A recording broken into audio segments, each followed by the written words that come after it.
Jaganmohan Reddy speech చేయగలిగిందే చెప్తాం, చెప్పింది చేశాం. శాసనసభలో సీఎం జగన్ సవాళ్లను ఎదురొడ్డి ప్రజలకు అండగా నిలిచాం. 99% హామీలను చిత్తశుద్ధితో అమలు చేశాం. డీబీటీ నాన్ డీబీటీలతో 4.31 లక్షల కోట్లు ప్రజలకు అందించాం. మాపై వ్యతిరేకత ఉంటే ప్రతిపక్షాలు ఎందుకు ఏకమవుతున్నాయి? 2 జాతీయ పార్టీలతో చంద్రబాబుకు అవగాహన ఎందుకు? అప్పులపై ఎల్లో గ్యాంగ్ దుష్ప్రచారం. బాబు హయాంలోనే అధికంగా అప్పులు. సంక్షేమ పథకాలతో రాష్ట్రం శ్రీలంక అవుతుందంటూ చంద్రబాబు గగ్గోలు. మళ్ళీ దగా చేసేందుకు బాబు 6 వాగ్దానాలు. చంద్రబాబు సంపద సృష్టి అంతా పచ్చాబద్ధమే. ఆయన పేరు చెప్తే గుర్తొచ్చే పథకం ఒక్కటైనా ఉందా? ఆయన నమ్మితే బంగారు కడియం ఇస్తానన్న పులిని నమ్మినట్టే. రాష్ట్ర విభజన నుంచి ఇప్పటికి కూడా మనల్ని రెవెన్యూ లోటు వెంటాడుతుంది. మనం కలిసికట్టుగా 60 ఏళ్ల పాటు ఉమ్మడిగా హైదరాబాద్ నిర్మించుకుని అది ఎకనామిక్ పవర్ పాయింట్. ప్రతి రాష్ట్రానికి ఒక ఎకనామిక్ పవర్ హౌస్ ఉండాలి, లేకుంటే రాష్ట్రానికి రావాల్సిన ఆదాయాలు ఎప్పటికీ పెరగవు. ట్యాక్స్ బాయన్సీ అన్నది చాలా చాలా ముఖ్యం.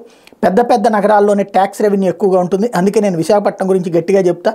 మేనిఫెస్టో హామీల్లో 99% వాగ్దానాలను ఈ 5 ఏళ్లలో అమలు చేశాం. ప్రతి ఇంటికి మేనిఫెస్టోని తీసుకెళ్లి ప్రజల ఆశీస్సులు కోరుతున్నాం. వైఎస్ఆర్సీపీ చేయగలిగిందే చెప్తుంది, చెప్పింది ఏదైనా సరే ఖచ్చితంగా చేసి తీరుతుంది. దేవుడి దయ ప్రజలందరి చల్లని దీవులతో అఖండ మెజార్టీతో ప్రజల మన్ననలు పొంది మళ్ళీ 3 నెలలకు ఇదే చట్టసభలో పూర్తిస్థాయి బడ్జెట్ ప్రవేశపెడతామంటూ జగన్ ఇచ్చినటువంటి స్పీచ్ హైలైట్ చేశారు. లేకపోతే వాళ్ళు సర్క్యులేషన్ కోసం